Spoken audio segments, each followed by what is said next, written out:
From Seoul, Korea, and welcome to the GSTL. Tasteless and Wolf joining you today. How you doing, brother? I'm doing great, man. I cannot wait to cast these matches. It's going to be Prime against Fnatic. It's last season's champion against a first-timer coming in here this season in Fnatic. And it should be a really exciting match. We saw Fnatic take out Incredible Miracle, which was actually quite the incredible feat. Defeating one of the top teams. You know, according to the polls, everyone was saying Incredible Miracle was going to take this season. But it turns out Fnatic, a newer team, you know, coached and run by Hwani out here in Korea, was able to take that match. And they may be able to take out a big favorite here as well today. Yeah, it's been a pretty epic so far.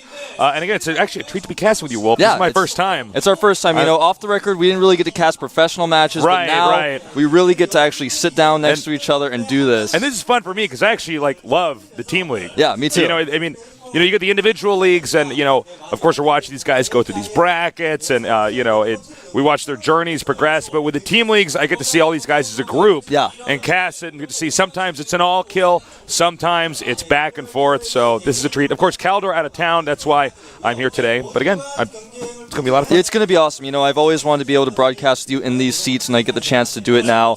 And I think that you and I will do quite the good job today. It's a pleasure, Wolf. So, of course, this is GOMTV.net. Spread the word about the GSL, you know, and also download the GOM Player. It's a real excellent program. Wolf, your predictions for today?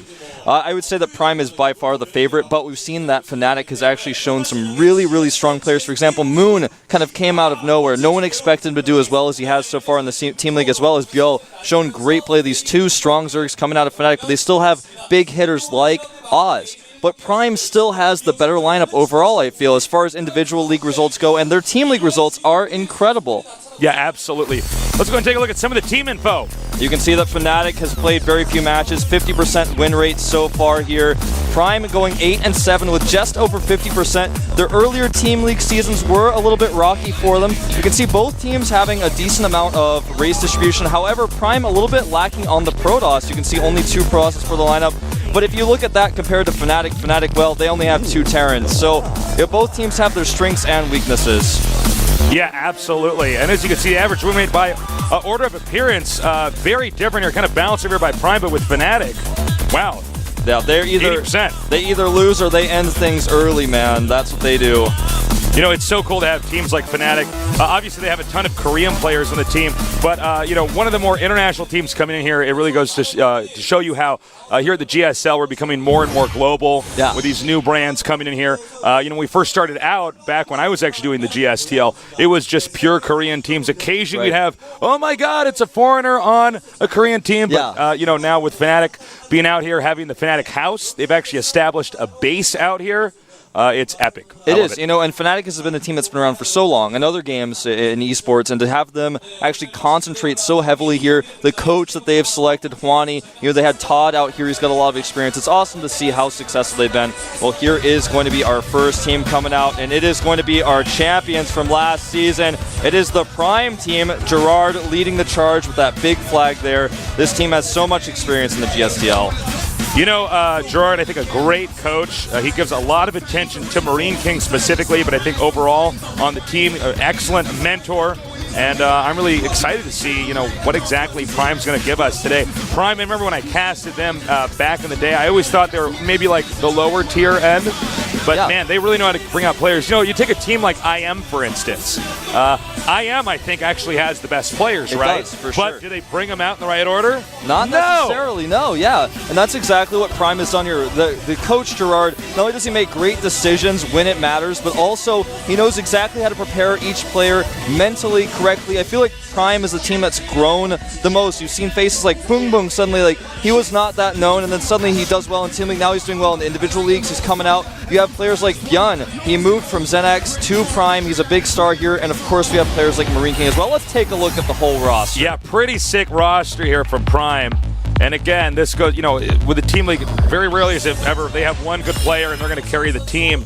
No, as you can see here, here are their Zergs, of course. Yeah, a lot of Zerg players on their team, of course. Salmoza, one of the newer players. You can see Marine King, Bjorn, and Maru, 3 Code S Terrans. And I'd say their Terrans are the heavy hitters. Absolutely. When it comes from them. And of course, really good Protoss. Not a lot of them, just 2. Yeah. But a creator especially, somebody who, especially for his age even. Yeah, he's so young. Such an inspirational player. He absolutely Quite a has. genius. Yeah, he really is. He's got so much potential. And, the only other big face of Prime for Protoss, I feel, in the past was Hongen. But he has moved on so far to another team. He's left the Prime. So we still have Classic, who's consistently failed to qualify for Code A. But he's definitely a solid player, someone that Creator trains with quite heavily. And I think that the depth of this team, the amount of Code S players we have here, there is a strong reason why they are the champions of last season. When you look at the way that they behave, there's a certain degree of chemistry that the team has with each other. Yeah. And I'm not saying that other teams, they aren't friends with each other or anything like that, but you can really see the kinship with these guys. Yeah, you can just see it on the booth right there, right away. I mean, you're looking at it right now. You see Marine King chatting with Maru there on the edge of the bench. 2 Terran players, exchanging strategies. They've all got a plan for what they're going to do today. Some of the players on the bench may know they're not playing today. And here's our other team. Fnatic, they're coming out now. Fnatic, I believe they're based out of Australia. Is that correct? I believe so. Maybe their company's registered there, but a Fnatic international team, not just in StarCraft. They are legendary. They are old school, and now here they are representing, the StarCraft 2 scene. They got a base out here. Todd was just actually left Korea, but he would be out there with them. And he is the team captain, in fact, and his absence here will definitely be felt, I feel, but it's going to be pretty easy for them to adjust because Juani knows how to deal with almost any situation. Juani has so much experience with so many different types of teams. Well, Juani was actually a legendary Counter-Strike coach. Yep. And then he was on Eastro for a while, coaching, I believe it was Special Forces? Yes. Or Sudden Attack. I tend to swap the two. I think it was Easy Special thing Force. to do, yeah. But yeah, he's a great coach, kind of mother hen for the team, if you will. He knows how to take care of these types of players. We have 2 foreign players on the roster. It's Todd and Naiden, neither of them able to appear today. We do have Alive and Rain as their Terrans. Both of them very well-known players from other teams switching in. In fact, both of them former TSL players. Now here we have Departure, Moon, and Biel, 3 very strong Zergs. And Fnatic is a smaller lineup of players, but for that reason, each player I feel has a more specific role to play. Yeah, a little bit more value in each player, who you're going to bring out. Now we're getting a shot of Team Fnatic now, and there is the coach we're talking about, Juani. Yeah, Juani with so much experience. I really feel, I've spent so much time with him. I've seen him talking to his players before, and I know that this guy knows exactly how to calm somebody down and also how to pump them up. He knows exactly what to do with anyone who's nervous, anyone who's overconfident. He knows the orders. He's got a whiteboard at the Fnatic house. I've seen it. I know he has actually gone into so much depth. This is so important to him. And, I have this insight with Juani I just want to share with you guys because he is just such a good coach. I know the guy at a very personal level, as do you, and I have to say I could not actually think of a better coach. I think he may be the best coach. Absolutely, man. This is actually what he does, so it's a real treat. By the way, to be down here just casting GSTL. I've actually missed doing this, man. It's a treat to cast. The individual leagues are awesome, but when you get the team league, there's so much additional strategy to who do you bring out. Yeah. Is this guy going to get fatigued? Is this guy a sniper? Can he just take out a specific race? I love it. Now, the leading the charge for Prime is actually going to be the team captain. It's going to be Anyang. He's coming out first, shown very little results in the individual league, but this guy has shown team league performances. You can see his average wins at 1.0. And that's actually a pretty good record to have. He hasn't come out that much the last season in particular, but he's definitely someone who really talks to the team. He has a lot of knowledge of each player, and that's why he's the captain here. And he's shown, in good interviews, he's shown exactly that. He knows what types of players in that what situation. I'm sure Gerard comes to him for a lot of advice. Absolutely. And over here, we're going to have Rain. He was a finalist, losing to MC in GSL Year 1, Season 3, I believe. Yep, that's exactly correct. I've casted a lot of these games, but I believe that's the only season a Protoss was able to win, in fact, was against this guy. I'm sure that's going to be something he always has to live with for the rest of his life. Right. But a former TSL player, a very strong Terran. A lot of people should come off as being very all-in, but he's shown macro strategies. In fact, he's now regarded one of the most macro Terrans in TVT, especially with his late game strategy. And this is one of these guys, Fnatic being an international team, he was one of these guys that actually was in the States for quite some time. Yep. Shortly after his loss, his silver medal in the GSL Codas, he ended up relocating, I believe it was to New York. Yes. Training down there for a while, was going to a couple of international events, then relocated back here to Korea, and is now going to be representing Team Fnatic in game number 1 here at the Team League. So we are going to have a Terran versus Zerg. And Anyang, definitely, I feel, the player with less experience in the booth overall, but he really has a good knowledge, and this is a good map for Zerg. It's Atlantis Spaceship, one of the biggest maps in our pool, and this is going to be a little bit frustrating for Rain. We may see him go for an aggressive opening. Like I said, he's a little bit known for being cheesy. That hasn't been what he's shown recently, but he definitely has the potential for that. Yeah, he definitely has the proclivity to do that, and I agree with you that this is a map that Zerg's going to be comfy on. It's actually, even though it got multiple starting locations, it's one of these maps where, look, I mean, you're going to be very, very, very far apart. Absolutely. And that's what Zerg's like. And even if you get up to 5 bases or something like that, you're going to be, they're all pretty tight together, so you can manage drops too. Absolutely. Well, let's go into our starting match between Prime and Fnatic. Anyang against Rain here at the GSTL with Tasteless and Wolf.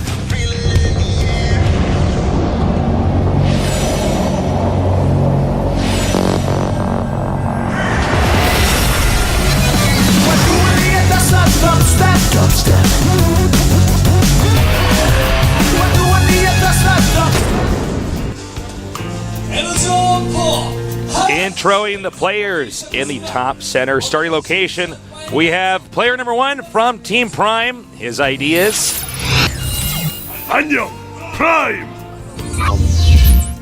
In fact, he is the team captain. Yes. Very strong Zerg.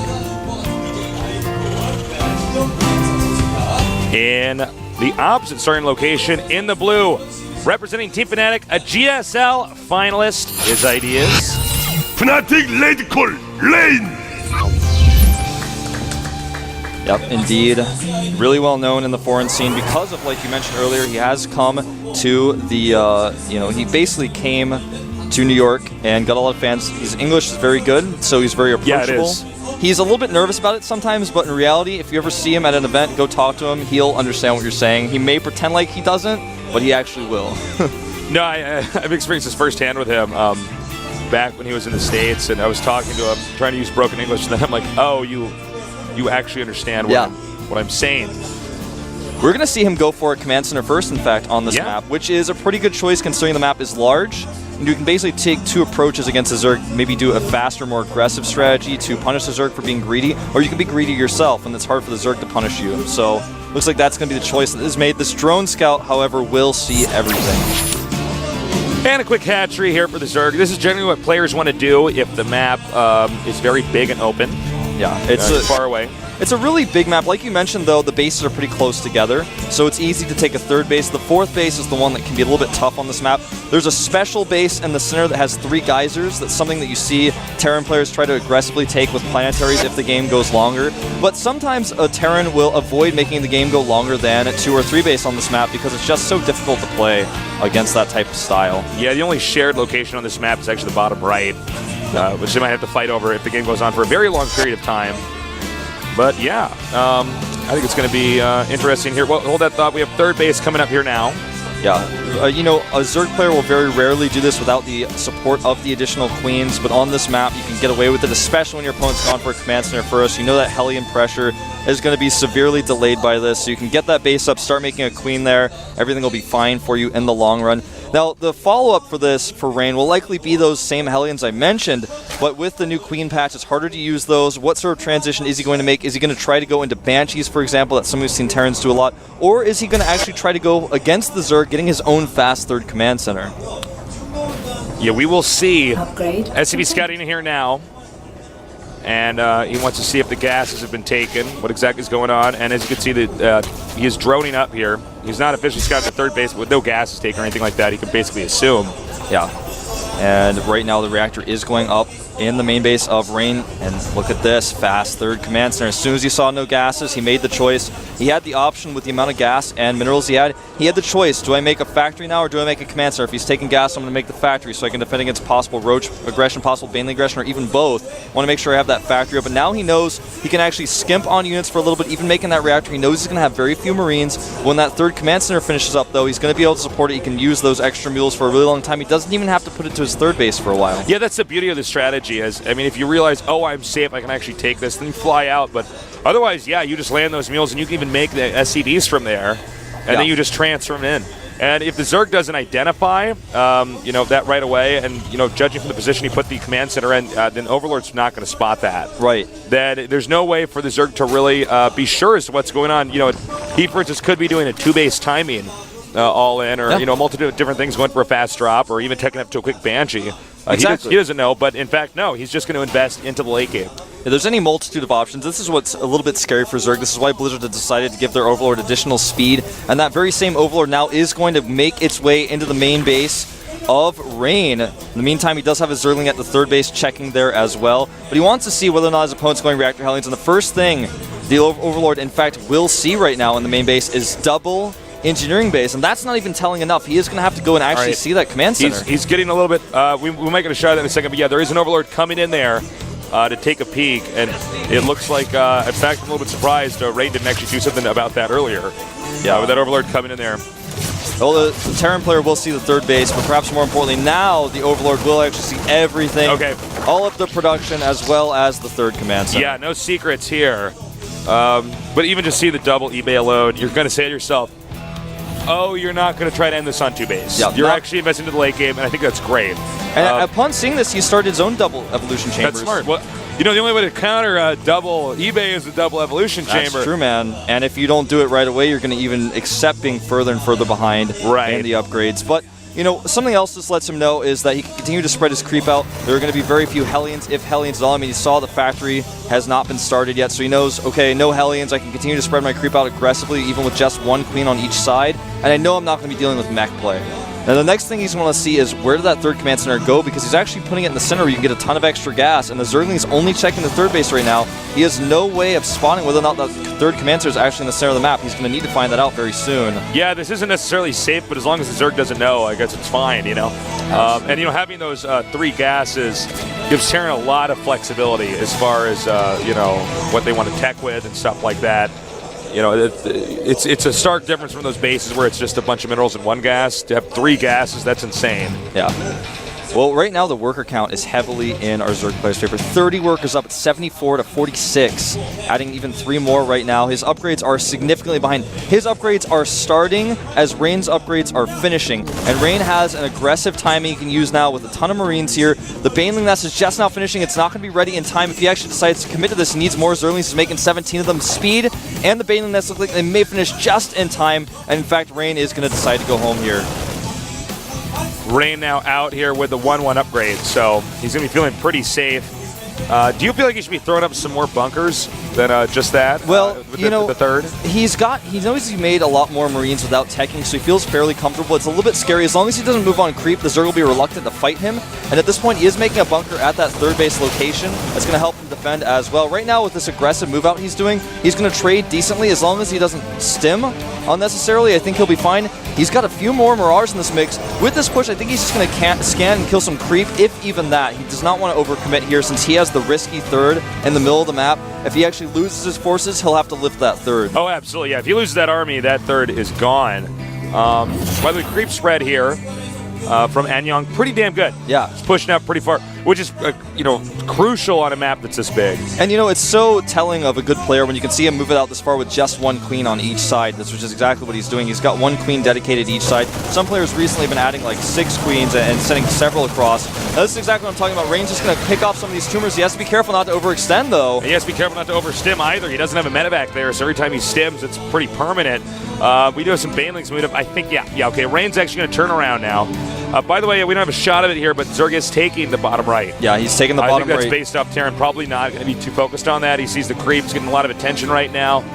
Probably won't be too much scouting over there. He's also taking the center base, which is something that has not necessarily been scouted. You can see creep there, but the creep was spread there by tumors first, so he's not going to know about this necessarily. He's actually moving across the right side, clearing up more tumors. He's actually doing great multitasking, having the factory on the left side just to make sure the Zerg units are not going to try to just run around him here. You know, usually if you see the location with the 3 gas, if the Zerg takes that early on, you usually expect quick Brood Lords. Yeah. But he's taking it later on. I don't know if he's doing that because he's saying, well, I think I can, you know, I'm safe now. I'm sure we'll eventually see Brood Lords in this game if it gets to that point in time, or Ultralists as well. Hold that thought that we have Lings coming here now with some Banelings. Rain is spreading, but does it really matter if just these Banelings connect over here at the far left? And they do, and goodbye, Rain's army. He cannot be out there, not even picking up and going into the medevac, in fact. Yeah, I think this was a bit sloppy. You know, he overextended himself just a little bit. This is exactly what Anyang was hoping for. This is the worst possible situation for Rain because now he is on the ropes. There are so many Zerglings outside his base. He could actually just pull back, make 10 Banelings, 15 Banelings. In fact, he's going to make 25, in fact. He needs to chill out. He's even going to be able to attack this third base location. Rain is cut off. But we have some Marines attacking the Banelings. I don't know how impactful that's going to be because, frankly, even if they... Okay, yeah, as I said, they're all going to hatch anyways. I think it's actually possible. There's a window of time here where Zerg can go for the killing blow. We're going to see if he does it now. The Zergling's coming down. And will he be able to wall in time? Well, will it matter if he walls in time? There's so many Zerglings coming in here. There's no siege tank support, only pure Marine Marauder, and he's not waiting. He goes up into the main base. The Marines running for their lives, but there's nowhere left to run. Looks like he will hold this. This is such a good trade for Anyang right now. The worker count, I actually 67. If Zerglings keep spilling in like this, I think he might have to lift the second too. The third is actually not really in use. Yeah, it's kind of powers off over there. Yeah. But more Lings coming down now. And it's going to be tough for Rain to reclaim this. By the way, our Zerg player isn't even spending his money that well, and is still kicking ass. Yeah, well, he's got Hive on the way with 2-2. He will be going for that Broodlord tech very likely very soon here. He's also going to be able to get the Adrenal Gland upgrade for his Zerglings. And he's not all in with this by any means. He has so many drones, and he's got those 2 additional hatcheries. He's been using them primarily for production, but now we can just send drones over there, as he's doing right now, actually sending his drones over there. And the Terran is really hurting. He needs to make something happen. Jesus Christ, he's got 47 Banelings in the mail. Do you think he should have actually attacked into that second like that? Part of me feels like maybe he should have stayed back a little bit. Because now the third is landed and it's operational again. He should not have left his Banelings unattended because he did lose several of them there. But now, right now, this is a great position for Rain. He's actually going to pick off a Queen, and he's forcing mining to be stopped at this center base. This is not a huge victory for Rain, but he needs little things like this to get himself back into this game right now. In fact, he's going to be able to dodge these Banelings and kill the hatch. This is a great victory. I wonder if Anyang's actually just on one hotkey right now with these Banelings and Zerglings. And because, you know, the way he's actually moving into there like that. He's got a huge group of Lings, and he's got, you know, the Banelings to support them. He needs to hit Fungals, though. Lings and Banelings alone will not be enough to defeat Rain here, who's now just continuing to add more and more Marauders in the mix, potentially expecting Ultralisk, because he is really heavily going for this Marauder composition, skipping tanks entirely. And he's trying to kill one of these Infestors. The Infestor barely escapes, and now the Zerg tries to break through the center. And here you see the Lings spilling down here. Again, Rain in the wrong place. He should not be out here. Is he going to pick up, though? He needs to try. Honestly, this is actually shocking that he's not picking up here. He's not going to beat this army. He should not be doing this. There's actually just... Okay, there we go. One pickup. I think it dawned on him a little bit too late there. By the way, we don't have a shot of... Okay, there we go. The Fungal's on the medevacs. And that was his fear. I feel like he was afraid to pick up because he thought, well, maybe if my units are in the medevac and they get picked up, they might all die. And he was able to kite okay there, save the majority of his forces. But in the end, he still lost his medevacs. Now, somehow, the Zerg has been able to catch up on upgrades fairly well here. +3 will be finished first for Rain, but here we go. He's actually going to attack into this, and there's no siege tank support. Again, just pure bio. He can actually zone out these units with Fungals. Oh, here we go. The Banelings rolling in. The Marauders are in the front, but even so, Anyang has so much. There's just too much Zerg and too little Terran here, and he is going to take this all the way home. So many depots are actually being torn down here now. In fact, if all these depots in the right direction torn down, it may very well supply block the Terran, I think. Yeah, it absolutely will. Yeah, okay, it does. And he's now actually camping the production facilities. There's basically nothing that Rain can do at this point. He's dropping down to 100 supply versus 166. All right, this game is over. We're going to see GG any second now as you are a Zerg player doing so. If you look at the money here, the income here for the Zerg player, not even spending all of it, but does it matter? No, I guess not. Rain being taken here by Anyang, excuse me, for game number 1 between Prime against Fnatic. GG. It looks like Prime looking strong. Their captain, he led the charge, and he was able to prove himself today. It's going to be something great for Prime to follow up with, and Fnatic has got to be feeling a little bit rough after that one. Yeah, some serious badassery here from Prime. I thought Rain was going to play a little bit better. I'm not saying he's bad, but I do have to say it's kind of shocking play there from him. He was out there in the middle of the map for so long, you have to either be moving towards him or away from them. Very rarely do you want to have an infantry army just standing there. He seemed a bit clueless. He didn't know how to approach. I feel like his fear was, well, he should be teching to Broodlords. He should have his Infestors out, but he stayed on Ling Baneling for so long that Rain was like, well, I want to hit him when he's teching, but he's never switching out of this composition. He stayed Baneling Ling until the end, and then at the very end added some Infestors in, but he just kept with that composition so long that it was so difficult for him to really approach. The creep spread was good. Every time he wanted to move out, he was on creep. The Zerlings have that huge speed bonus. He was able to kill the hatchery, but he lost so much as a result, and that's exactly why Unyoung said, I'm going to take this opportunity to attack you. I caught your army too many times. You can't defend here. Yeah, overall, disappointing play from Rain. Unyoung, I didn't really see any holes there. Yeah, he looked really good. I mean, I guess you're going to spend his money better in the end game. Yeah, you don't normally see games end with Massling, Baneling at that point in time. In the end, he had so much money because he never was able to tech. Right. And so that was kind of like his backup plan. If his aggression stopped working at any point, he had the bank and the production to use those Lings and Banelings to buy time, even the Infestors defensively, to start getting that tech. I don't believe he ever made a Spire. He never even had the Ultralisk Cavern. He just had Ling Baneling. I don't think he ever made a Spire. I think you're right. If he did, he did it just in case or something like that. But really, really nice stuff there coming from Anyang. Who do you think they're going to bring out next for your predictions? They may want to bring out Byo to ZVZ. He's shown, Fnatic has chosen him for ZVZ several times already, and he's come through sometimes, other times he has failed. I think this might be the guy they choose because he's not a star player, he's a solid player. He was the one who was able to secure the win against IM. But will he be the one that's going to... Do they want to send him out this early? There's so many good players on Fnatic, but you have to be careful with who you send out. I feel like I would send out, Oz or something. I don't know. See, maybe? Oz, I considered Oz, but Oz, even though he's really strong in PvZ, you've got to save this guy for later. I think we're going to see Bill or maybe Moon. And it is Moon! The 5th race from Warcraft 3, a strong StarCraft 2 player. Yeah, he's very strong. He's gotten almost most of the wins for Fnatic, but they're never afraid to send him out early. He's started twice now, and they're sending him out as a second player. Here's my theory, actually, is that Moon has so much stage experience. Anxiety is non-existent with this guy. No. So you might as well throw him out there. He is very well-rounded. He does have the stamina. Based on how many War 3 LAN championships this guy has, he can definitely last. So good choice there. Yeah, they love sending him out early, and there's so many reasons why. Yeah, he's Code B. You can see that there, but that is so insignificant compared to the fact that this guy has done so much in his career in the past and also has shown so many wins in the GSTL so far. This guy is pretty unstoppable. He's made a few key mistakes in ZVZ, but the only games he's lost in the GSTL so far, I feel, were based on not on luck, but on just kind of unfortunate circumstances. But he has never looked weak in any of his matches. No, never. It's funny because I casted his first StarCraft 2 games. Yeah. And, it's funny, but, a lot of the Warcraft 3 guys, they do this thing where they would preemptively cast spells. Yes. And I get why, because that's what you do. It's like when you use a scroll or something before a battle, but, Dan and me would joke about it, or Tosis and I would joke about it, but this guy's come a long way, and I'm looking forward to this game. We're going to take a quick commercial break, and when we get back, after this break, we're going to have some more awesome StarCraft 2 GSTL action here with Tastes and Wolves. Stay tuned.